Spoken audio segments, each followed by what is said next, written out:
A desperate prayer beside a dark river was followed by lights in the sky. It's late at night in January 2007. Cold air moves across the Cape Fear River in North Carolina. The water is almost black beneath the moonlight. Somewhere behind you, voices drift faintly from the fishing spot where your teenage son and several friends remain near the riverbank. But you've walked away from them, alone, far enough that the sounds begin disappearing into the darkness. You stop beneath the trees beside the water and kneel down. Your chest feels tight. Your thoughts are racing. You stare upward into the night sky, desperately hoping for something, anything, to answer back, because your life feels like it's collapsing. Your health is failing. Your construction business is falling apart. Years of Crohn's disease have left you physically and emotionally exhausted. And this isn't some quiet symbolic prayer. This is desperation. Then suddenly, lights appear above the river, silent, bright, moving across the darkness over the water in ways that immediately feel wrong. At first, you try convincing yourself they must be aircraft, but the movement doesn't make sense. The lights change direction unnaturally, hover, move again. The atmosphere around the river changes instantly. The men near the fishing spot begin panicking. Some back away. Others stare upward without speaking. And before long, fear takes over completely. According to Chris Bledsoe's public interviews and retellings over the years, this encounter near the Cape Fear River in January 2007 became the beginning of a long series of alleged experiences involving orb sightings, missing time, visions, environmental disturbances, and encounters with a luminous female figure he later called the Lady. Bledsoe has publicly stated that portions of the original encounter became fragmented in his memory, leading to later claims of missing time associated with the incident. When he says he returned to the others, panic had already spread through the group. According to later interviews, the men later claimed the objects were following them as they attempted to leave the area. But for Bledsoe, personally, the experience allegedly affected far more than fear alone. In later interviews, and in his memoir, UFO of God, Bledsoe claimed his long-term Crohn's disease symptoms dramatically improved following the encounter.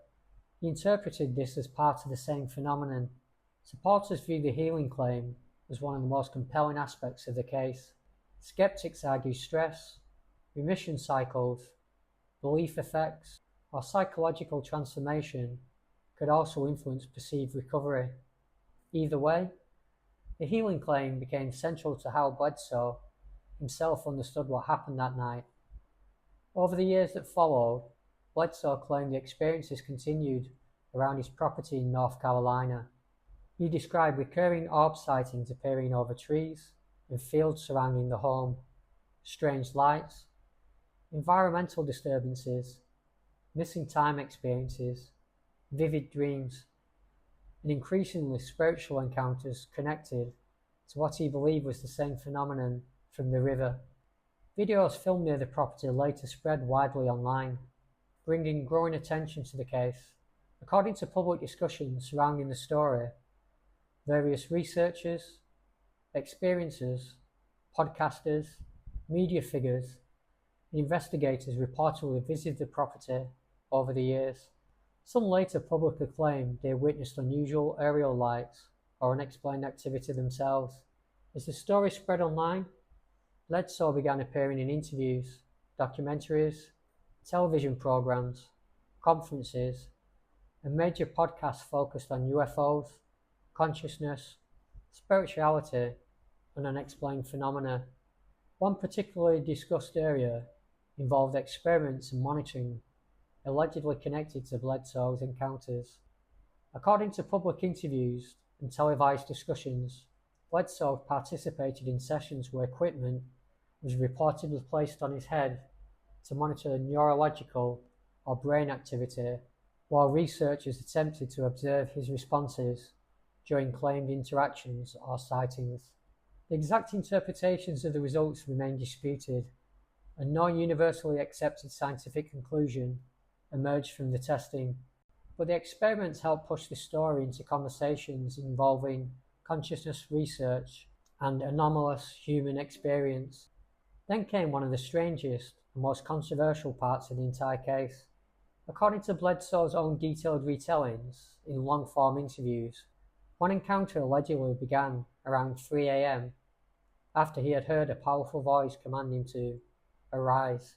He claims beams of light appeared into his bedroom.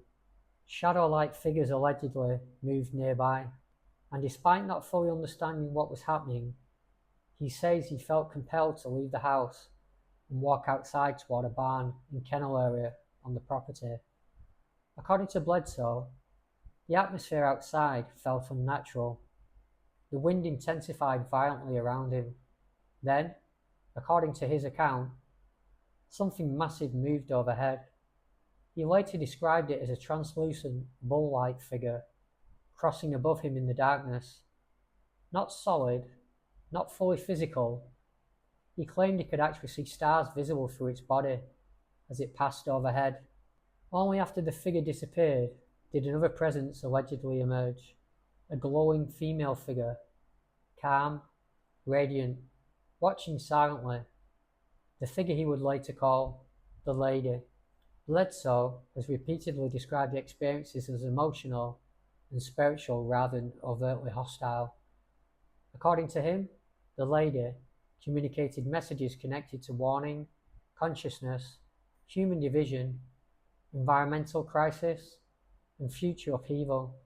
In later interviews, he discussed symbolic prophetic themes involving astronomical alignments, cycles of change, and what he interpreted as an approaching transition period for humanity. Some followers of the case later connected these claims to discussions surrounding celestial timing and future global instability, while critics argued the statements were symbolic, open-ended, or interpretive rather than predictive in a measurable sense. One alleged statement especially continued spreading online. According to Bledsoe, the Lady told him, "If you tell this story, I'll always be with you." As the years passed, the case continued dividing opinion. Supporters pointed toward the consistency of Bledsoe's retellings over many years, witness claims connected to the original encounter, orb footage filmed near the property, public claims from visitors who say they experienced unusual activity themselves, and the unusual level of attention the case has received from researchers and media figures connected to anomalous phenomena. Critics argue trauma and illness can affect perception. Memory evolves over time. Spiritual symbolism can shape interpretation. And many aspects of the case remain anecdotal and difficult to independently verify. Yet, despite the controversy, the story refuses to disappear because it no longer fits neatly into one category. It exists somewhere between a UFO encounter, a spiritual experience, a consciousness phenomenon, and a modern prophecy story. And maybe that's why people continue returning to it. A man kneels beside a dark river, believing his life is collapsing. He prays desperately for help. Lights appear overhead. Time allegedly disappears. And according to him, the phenomenon never truly left.